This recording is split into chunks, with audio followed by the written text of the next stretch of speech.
لبيك اللهم لبيك لبيك لا شريك لك لبيك إن الحمد والنعمة لك والملك لا شريك لك۔ السلام علیکم ورحمۃ اللہ وبرکاتہ۔ میرا نام لائکا شاداب محمد رضوان ہے۔ میں امراوتی ضلع سے ہوں اور اوپن گروپ سے ہوں۔ پارٹ 3 کے تحت ہم نے طواف کعبہ کا ماڈل بنایا ہے۔ قرآن شریف کا سورہ نمبر 22 سورہ حج میں آیت نمبر 27 میں حج کے اعلان عام کا ذکر ہوا ہے۔ آیت نمبر 27 میں حج کے فرض ہونے کا اعلان کیا گیا ہے، اور سورہ حج کے آیت نمبر 29 میں طواف کعبہ کے بارے میں بتایا گیا ہے۔ طواف کعبہ فرض ہے۔ اس ماڈل کے ذریعے طواف کعبہ کے بارے میں مکمل معلومات دی گئی ہے اور بتایا گیا ہے کہ طواف میں 7 چکر کیوں لگائے جاتے ہیں۔ خانہ کعبہ کے گرد 7 چکر لگانے کو طواف کہتے ہیں۔ خانہ کعبہ کا طواف حجر اسود سے شروع کیا جاتا ہے اور حجر اسود کے سامنے کھڑے ہو کر طواف کی نیت کی جاتی ہے۔ طواف کی نیت اس طرح کی جاتی ہے: اللہم انی ارید طواف بیتک الحرام فیسرہ لی تقبلہ منی سبعۃ اشواط للہ تعالی عز وجل۔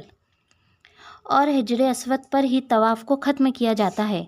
طواف ختم ہونے پر مقام ابراہیم کے پاس 2 رکعت نماز واجب طواف ادا کی جاتی ہے، جیسا کہ قرآن میں فرمایا گیا ہے: وَاتَّخِذُوا مِن مَّقَامِ إِبْرَاهِيمَ مُصَلًّى۔ طواف کے لغوی معنی گھومنا یا چکر لگانے کے ہے۔ مسلمان حج و عمرہ ادا کرنے کے لیے کعبے کے گرد جو 7 چکر لگاتے ہیں اسے طواف کہتے ہیں۔ کعبہ کے گرد کی جگہ جہاں طواف کیا جاتا ہے اسے مداف کہا جاتا ہے۔ طواف کے لیے بھی نماز کی طرح بدن اور لباس کا پاک ہونا ضروری ہے۔ اب ہم یہ دیکھیں گے کہ طواف کعبہ میں 7 چکر ہی کیوں لگائے جاتے ہیں۔ اللہ تعالیٰ کے اس کائنات کی تخلیق میں 7 کے ہندسے کو بڑی اہمیت سے نوازا گیا ہے۔ 7 زمین اور 7 آسمان۔ ماں کے پیٹ سے زمین کے پیٹ میں آنے تک زندگی کی منزلیں 7 ہے، تو قرآن کریم کی منزلیں 7 ہے۔ بر اعظم 7 ہے، ہفتے کے دن 7 ہے، سعی کے چکر 7 ہے، جمعرات کو 7 کنکریاں 7 بار ماری جاتی ہے۔ 7 کا ہندسہ متبرک بھی ہے، مقدس بھی ہے، مقام والا بھی ہے۔ شاید اسی لیے طواف کے چکر بھی 7 ہی رکھے گئے ہیں۔ لہٰذا طواف کعبہ کے درمیان 7 چکر لگانے کا جو حکم دیا گیا ہے اس میں کمی بیشی نہیں کی جا سکتی۔ باقی اس عمل کے پیچھے راز کیا ہے یہ اللہ اور اس کے رسول ہی بہتر جانتے ہیں۔